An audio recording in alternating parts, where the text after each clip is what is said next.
Hey everybody, back at it once again. We're going to continue the project on this 2003 Chrysler Concorde.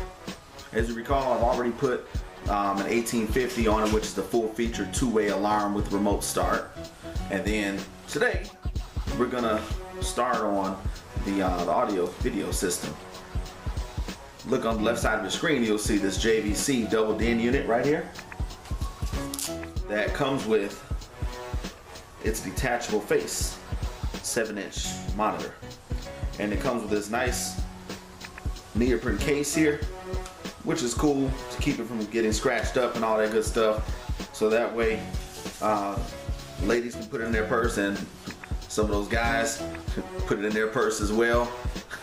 And then the next item you see, I'm going to put some new speakers in here because one of the speakers in the car is blown.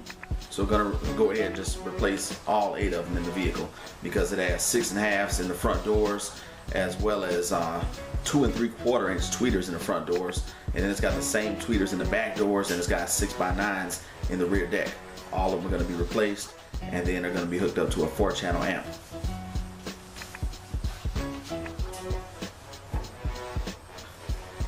Also got a new bezel that goes around the radio because this is going to be some custom fabrication work, because obviously a double DIN radio is not going to fit in this vehicle that has a 1.5 DIN size opening. Putting a double DIN radio in this 1.5 opening, because the way this is,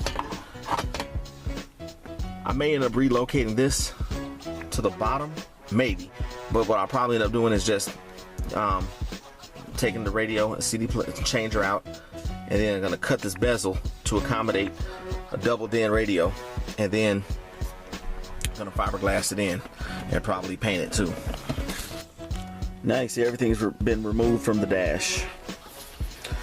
There's going to have to be a change of plans here because, as you can see, at the top where I originally wanted the double DIN radio to go, the HVAC ducts are kind of in the way, and that radio needs more space to go back, so I'm not going to be able to have the radio all the way at the top like I anticipated, so I'm going to have to put it right down here. I'm going to keep the heating and air conditioning controls where they are from factory, and then I'm going to end up cutting out this piece right here. I'm going to have to cut that out so the radio can go back in there. May have to end up cutting this out. New speaker, new tweeter inside of here that goes by the mirror. Look how big this magnet is compared to the old one.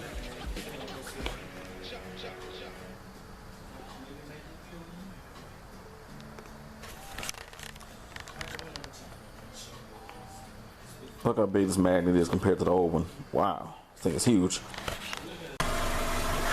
Now you see the factory Chrysler Infiniti amp in here. I'm gonna take that out and put all new stuff in here.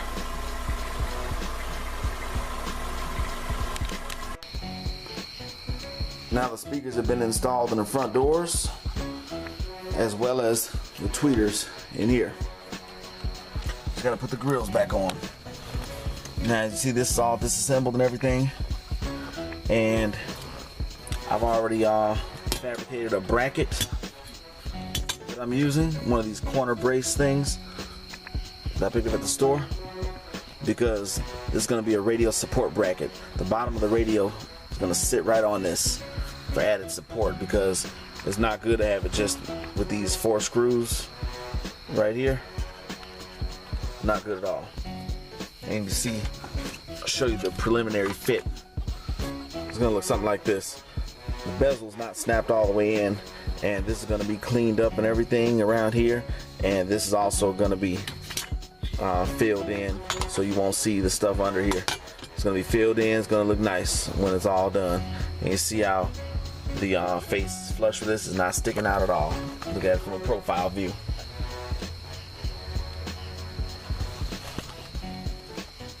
Yep, the power wire run through the firewall. And the way I'm going to run this power wire, because the driver's side is the only side where it looks like I can run it through the firewall. So I got enough here where I'm gonna snake this around the back of the engine and zip tie it to other stuff, and then I'm gonna connect it to this terminal right up here, which is above the battery, because as you can see, the factory battery location is all the way down there. You see it down there? That's the battery below the air filter. So I can actually tap into power right here above it, which would be a lot easier. And then of course, using wire loom here, 3/8 inch wire loom, because you always want to maintain a factory appearance. And I don't believe in using anything less than 4 gauge. Like some kits come with 8 gauge, I've seen some even come with 10 gauge wire, but I refuse to use those. And the power wire is inside the car, along with, I'm using this green wire here. That's gonna hook up to the reverse wire, because there's not one in the front, so this has to be run all the way to the tail light. And then the blue wire is the remote wire, which is the amp turn on wire. So I'm gonna run these 3 on the driver's side of the car, and then I'm gonna run all the RCAs along with the video cable for the backup camera on the passenger side. Power wire is hooked up right under here and goes there. It's covered in wire loom, of course, so it blends right in with the factory wiring. It goes back there and through the firewall on the driver's side. And you know, the power wire, the reverse wire, as well as the amp turn on wire, which is the remote wire, they're all run together on the driver's side here. And you see the amp turn on wire and the reverse wire, they're both right behind the radio, or where the radio is gonna go. They're run all the way back here to the back seat out to make things easier. And they're all right there. And then all 3 sets of my RCAs, along with the video cable from the backup camera, they have all been run on the passenger side, and they're all the way to the trunk now. I'm gonna drill a hole right behind the plate where it's not even visible, and then I'm gonna run this cable through there and run it along the inside the trim of the trunk, which has already been taken loose.